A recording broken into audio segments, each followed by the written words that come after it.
RBI कहता है जानकार बनिए, सतर्क रहिए। हेलो दोस्तों, मैं एमडी आलमगीर और आप देख रहे हैं आओ कुछ नया करें। आज की इस वीडियो में मैं आप लोगों को बताने वाला हूं, खास करके हमारे जितने भी सीएसपी संचालक बंधु है या जो भी एपीएस पोर्टल चलाने वाले हैं, साइबर कैफे चलाने वाले, बैंकिंग से रिलेटेड जो भी काम करते हैं, हमारे जितने भी सब्सक्राइबर है उन लोगों से मैं सतर्क करना चाहता हूं कि क्योंकि जो घटना मेरे साथ हुआ है आपके साथ ना हो, इसी के लिए मैं ये वीडियो बना रहा हूं। ये मेरा पर्सनल एक्सपीरियंस है, मेरे साथ ये घटना हो चुका है, इसलिए ये वीडियो मैं अपलोड कर रहा हूं और बना रहा हूं ताकि आप लोगों के साथ ऐसा घटना ना हो।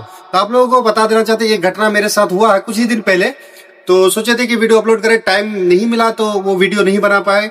आज ये वीडियो बना रहे हैं तो आपको वो घटना बता देते हैं किस प्रकार का घटना हुआ है, जिससे हम सीसीटीवी लगाने से ये फायदा हुआ है कि ऐसी घटना आपके साथ अगर हो जाए तो आप सीसीटीवी के द्वारा फुटेज दिखाकर या वीडियो रिकॉर्ड दिखाकर आप अपनी परेशानी खत्म कर सकते हैं। देखिए, सबसे पहली बात, एक कस्टमर आया मेरे पास, ऑफर्स ट्रांजैक्शन, उसका बैंक ऑफ बड़ौदा का शायद अकाउंट था, भूल जा रहे हैं। तो वो कस्टमर आया, उसको ई लाभार्थी का पेंशन का रुपया मिलता है, तो वो कस्टमर मेरे पास आया तो हम उसका अकाउंट चेक किए तो उसके अकाउंट में 1100 रुपया बैलेंस था। तो कस्टमर बोला कि हमें विड्रॉल कर दीजिए। हम आयरिश डिवाइस से उसका पैसा चेक किए तो उसके अकाउंट में 1100 रुपया था, 1100 कुछ रुपया था। तो कस्टमर बोले विड्रॉल कर दीजिए, तो हम विड्रॉल करने का कोशिश किए तो ट्रांजेक्शन फेल हो गया। फेल होने के बाद उस कस्टमर को हम बोले कि देखिए बैंक के एंड से कुछ सर्वर इशू हो सकता है, तो कस्टमर का आपका पैसा नहीं निकलेगा, आप दूसरे दिन आइए। तो कस्टमर क्या किया, यहाँ से जाने के बाद 2-4 एपीएस पोर्टल वाले से वो बैलेंस इंक्वायरी किया और विड्रॉल करने का ट्राई किया।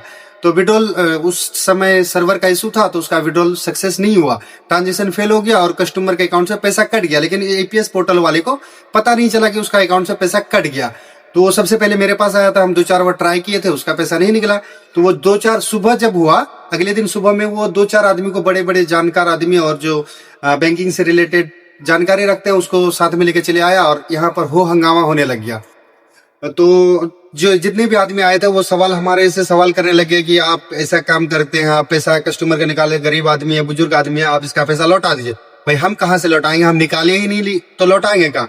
हम उसको सारा रिपोर्ट निकाल के दिखाए तो उसमें एक लड़का था, तो उसका कहना था कि देखो तुम एसबीआई का सीएसपी चलाते हो, यहाँ बैनर वगैरह पोस्टर वगैरह लगा हुआ, लेकिन तुम यहाँ आयरिस से, तुम अदर पोर्टल से यानी एपीएस पोर्टल से भी पैसा निकाल सकते हो, इसका कोई गारंटी नहीं, इसको तो जानकारी नहीं है, बुजुर्ग आदमी है। तो हम बोले देखो भाई, हम एसबीआई सीएसपी पोर्टल के अलावा किसी एपीएस पोर्टल से हम पैसा वगैरह निकासी या फिर चेक नहीं करते हैं।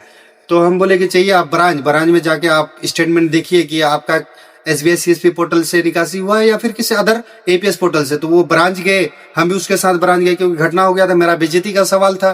तो हम अपना बेइज्जती को खत्म करने के लिए हम कस्टमर को साथ में लेके गए, ब्रांच बगल में ही था। तो वहां चेक करवाए तो वहां पर लिखा हुआ था एपीएस ऑफर्स विड्रॉल, मतलब ये एसबीआई सीएसपी से नहीं निकासी हुआ, इसका कोई अदर पोर्टल से नहीं, प्राइवेट पोर्टल से निकासी हुआ। तो हम बोले सर स्टेटमेंट दे दीजिए और डेट बता दीजिए और टाइम देख लीजिए क्या है।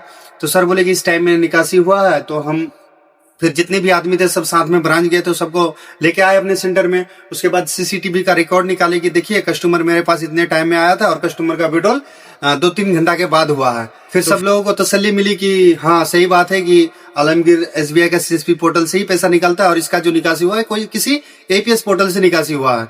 तो मेरा कहना यही है कि जो घटना मेरे साथ हुआ है ऐसी घटना आप लोगों के साथ ना हो। सीसीटीवी लगाने से आपको सिर्फ ट्रांजेक्शन का देखभाल नहीं है, आपको हर चीज में फायदा है। अगर मान लीजिए कोई घटना हो गया आपके सीएसपी सेंटर में या फिर कोई भी आदमी आते हैं इलीगल आदमी या फिर इलीगल ट्रांजेक्शन आपके सेंटर में हो जाता है, तो आपके पास एक सबूत रहता है, एक रिकॉर्ड रहता है, आप कंपनी को या बैंक को दिखा सकते हैं कि मान लीजिए। और एक घटना हुआ था कुछ दिन पहले, एक कस्टमर आया था एटीएम ट्रांजेक्शन के लिए, तो हमको तो पता ही नहीं था कि उसका एटीएम है या फिर उसका फैमिली का एटीएम लेके चले आया। उसके बाद ट्रांजेक्शन कर लिया और कस्टमर को जब पता चला, वो एक्चुअली वो क्या हुआ था, वो एटीएम चोरी करके लेके चले आया था घर से, उसका फैमिली मेंबर का एटीएम चोरी करके लेके चला, उसको पिन मालूम था और वो हमारे पास से कैश निकासी कर लिया। उसके बाद ब्रांच में कंप्लेन किया, ब्रांच से हमको बीएम सर बुलाए कि तुम्हारे यहाँ से ऐसा फ्रॉड ट्रांजेक्शन हुआ है। तो सर को हम अपना सीसीटीवी रिकॉर्ड दिखाए, सर देखिए ऐसा ऐसा, हम तो एटीएम में देखे नहीं कि उसका एटीएम है या उसके फैमिली का है, तो इस प्रकार का आदमी आया था। फिर उसको हम रिकॉर्ड दिए, तब वो बोला कि नहीं मेरे फैमिली मेंबर में ही एटीएम चोरी करके लाके ट्रांजेक्शन किया। तो आप इस प्रकार की परेशानी से बच सकते हैं, तो सावधान रहिए, सतर्क रहिए। मिलते हैं नेक्स्ट मजेदार टॉपिक के साथ, तब तक के लिए जय हिंद जय भारत।